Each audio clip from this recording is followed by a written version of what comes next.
regarding to Ablekuma North, Electoral Commission update be by now seeking for rerun of election Ablekuma North. Now upon breaking news was related to Ablekuma North rerun of election and as a post. Now NPP for a show disagreement say to say on the rerun of election omo NTS and political advocate I friend Ayana no discussion bia or kase o share electoral commission over the years now why incompetent na incompetent na echi no or bobo city bia or finger in like in Sawam Adwojiri ayana Dompreh city no no guys enya Ablekuma North nko na say rerun of election we no I was say to me because now or me say a rerun of election no should be extend to what beyond Ablekuma North to in Sawama Adwojiri Tema Central which is be bright into upon all what she was saying or just say Ablekuma North rerun say omobe na omontiasia then they should make sure say omobe complete election omobe started fresh election now omo extend it to a year in Sawam Adwojiri which is another Dompreh city no because on mention say we nyina city bia they need to rerun because it was under contention sir you can mention them you zoom in for more details. In all 19. So that's the other perception, you see. Okay. So at the end of the day, the only thing that we can do to stop this is to have a complete one, just one election for the constituency. Then we'll all be fine. Because at the end of it all, voters, swing voters, are always the ones that decide who is going to be and who's not going to be. If we do not handle this issue well, we're going to end up having another SAL on our hands with no representation for 4 years. Yeah. And we can't afford that because Ablekuma happens to be within the center of the capital. So we cannot do that. The credibility of the EC is such that before even the 2024 elections, Ghanaians did not have faith in the EC. Ghanaians did not believe in the EC. Before the elections? Before the elections 2024. They came out and told us that they were ready, they were going to do things differently, and we're going to have a free, fair, transparent election. So after the elections, we have found not just Ablekuma North, but we've had so many others in Sawama Adwojiri. I think Ablekuma Central or so, one of those places, Baba Sadiq's area. So many others, Ebi Bright, right? Yes. So many others. There was so much. What happened? How did they lose guard for us to have this? I mean, it just shows the gross incompetence of the EC. And let's face it, they are just incompetent. Starting from 2020, was all problems. Come to 2024, you're supposed to have changed and corrected your wrongs. And still yet today we are sitting and we are discussing a constituency that has no representation. And it is not just that constituency, but we are being told that there are other constituencies that are in the pipeline that are going to be worked on. So I think that if both sides are not satisfied with this, we should have a complete rerun of looking at it. What's the bigger picture? You see, this one seat is what is going to determine there we go. There we go. No, but it's true. Speak about it.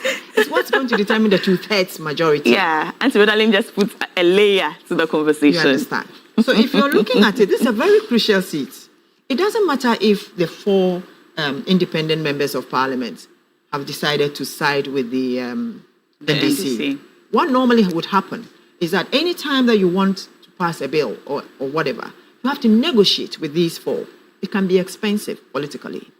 So if you can get your one seat from Ablekuma North, which will give you total supremo power to pass your bills, why not?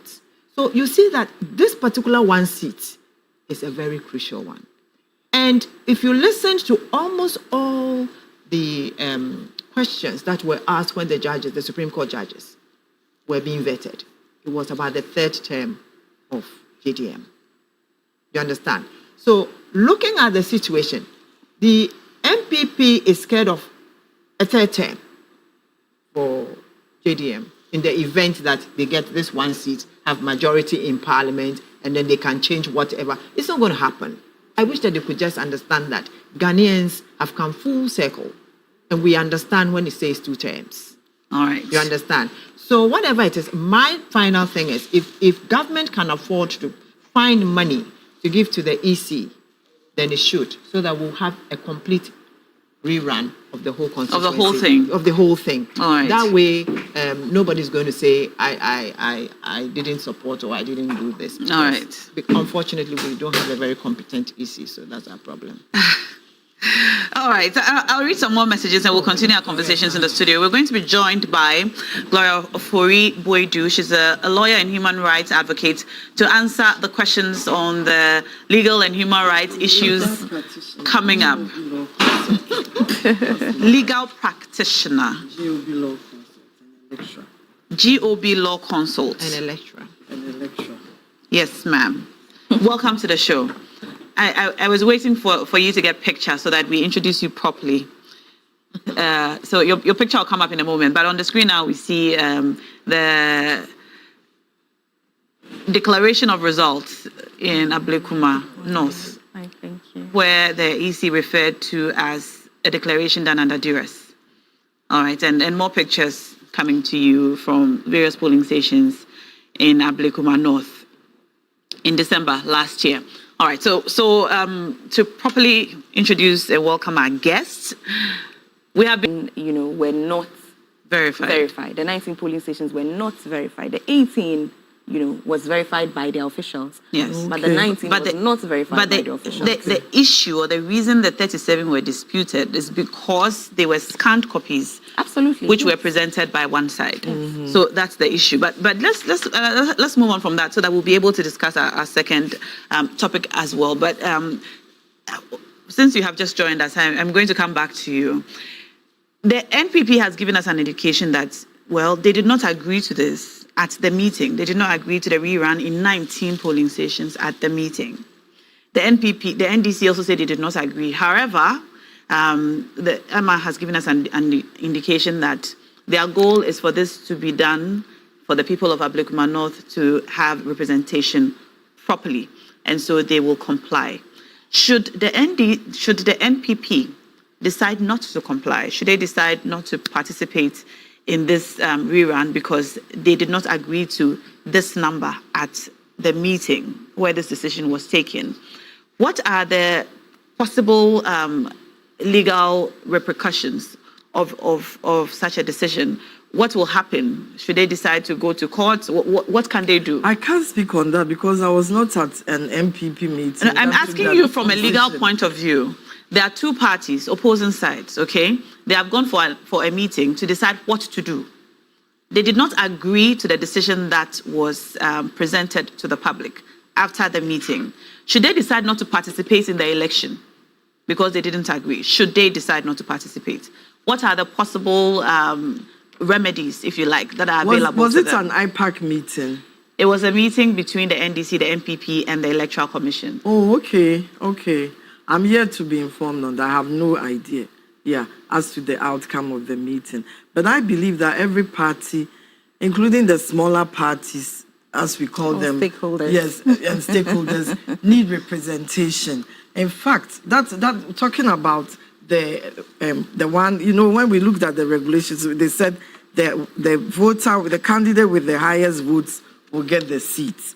I think, in the name of democracy, the countries where we copied democracy from, including the UK, the Scandinavia countries, and what have moved on with this issue of whoever wins the highest votes should take everything.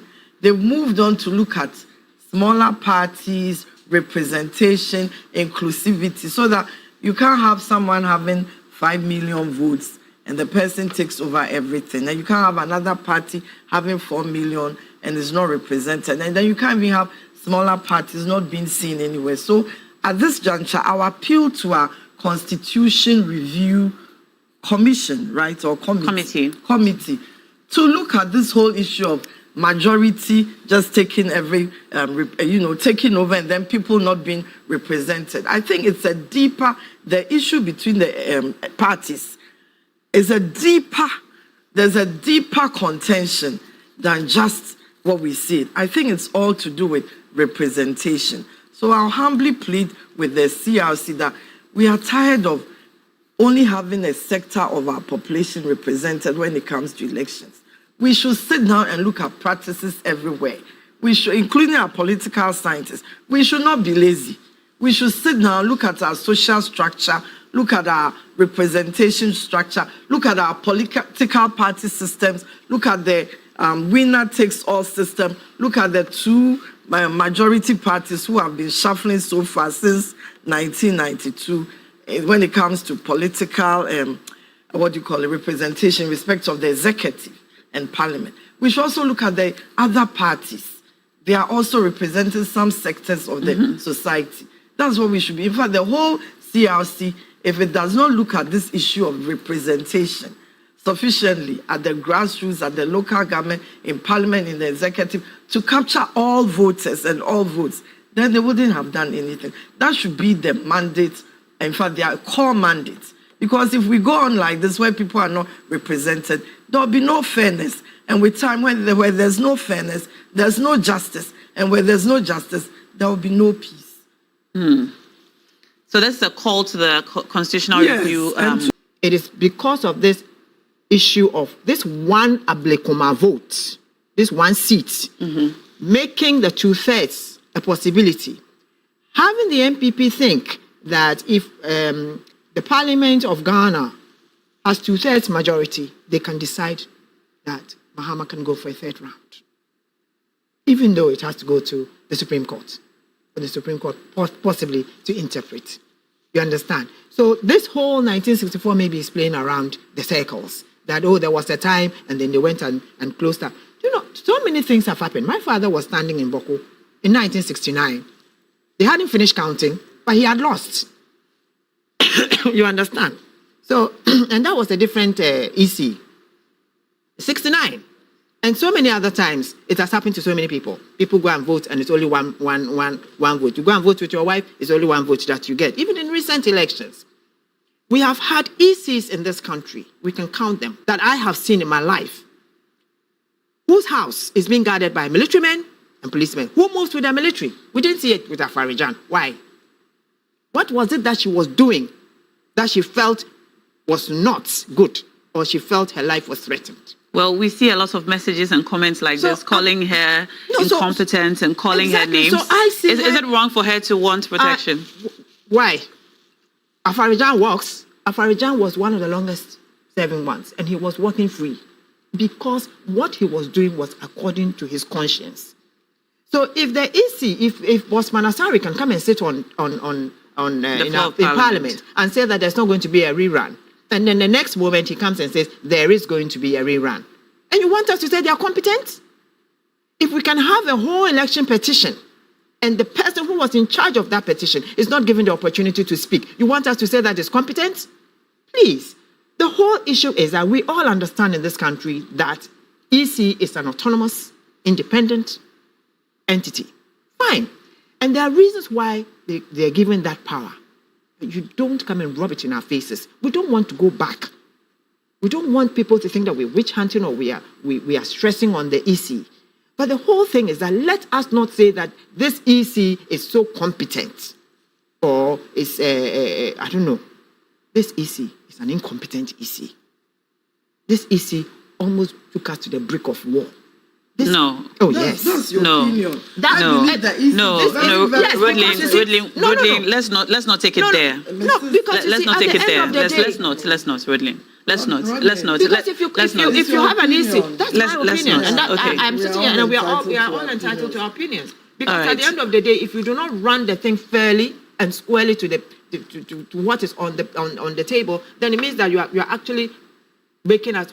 What happened at Ayawaso West Wogon? Isn't that taking us towards something? Isn't that something? Techiman, all those places. What happened? that was taking us towards the brink of a chaos. So I'm right to say that. Because if the other parties were not also restrained, they could have taken us to something else. So when we speak that she's being incompetent or the whole setup there is incompetent, that is what it means.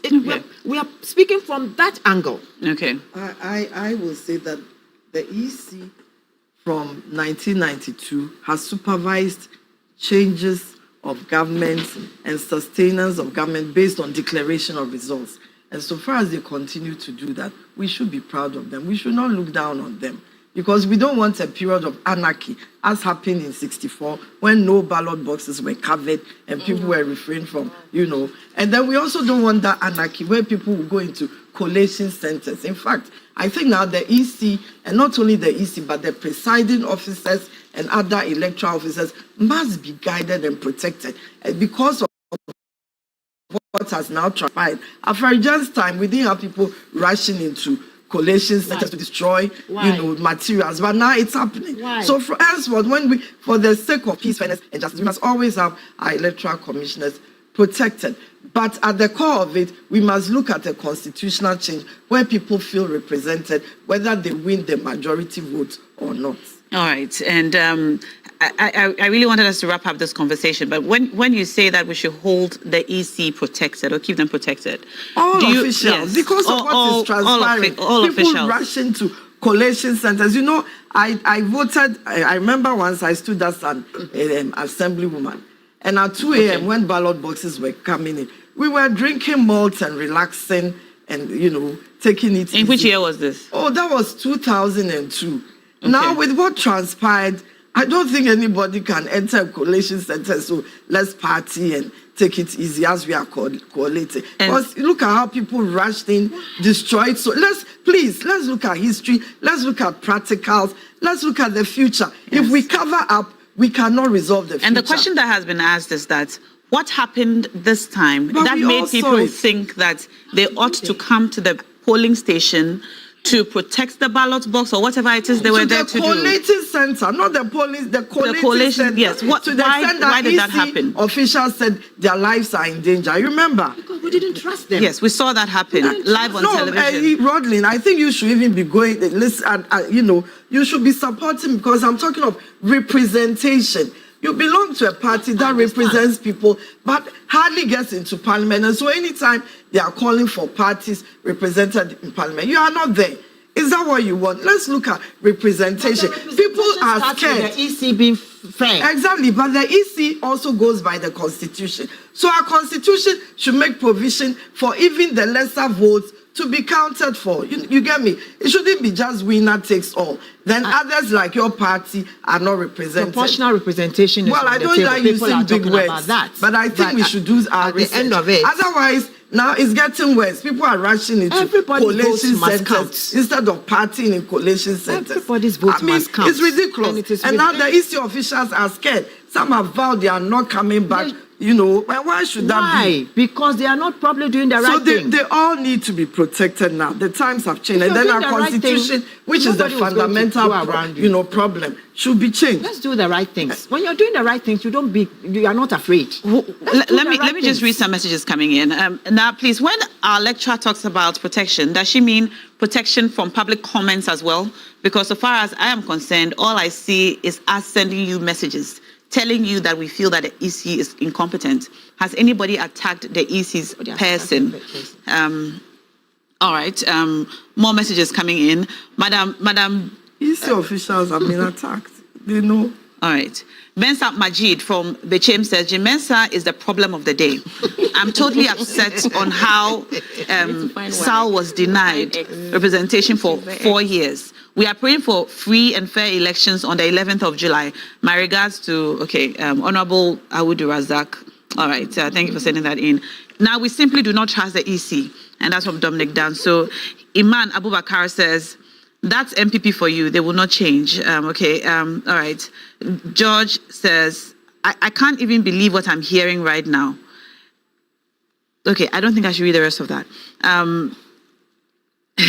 Osei Kunto says, this woman is teaching girls what they are not ready to accept. Okay. All right. this morning. Every time I come here, I get that backlash, but I enjoy it because you inform people and you are able to break the barriers of ignorance. All right. Madam Lecturer, please be mindful of the things that you say. We, the people of this country, are also very learned as well. Okay. So he should express his opinion. Yes, your opinions are definitely welcome. Send them in and we will read them. Now, I cannot believe half of the things I'm hearing. We were enjoying a peaceful conversation until lecturer came in, and now it has turned into usual political shouting. Lecturer and lawyer. This is not what we want. Yes, lecturer and lawyer and private legal practitioner. All right. In fact, this conversation is just below the belt. People should learn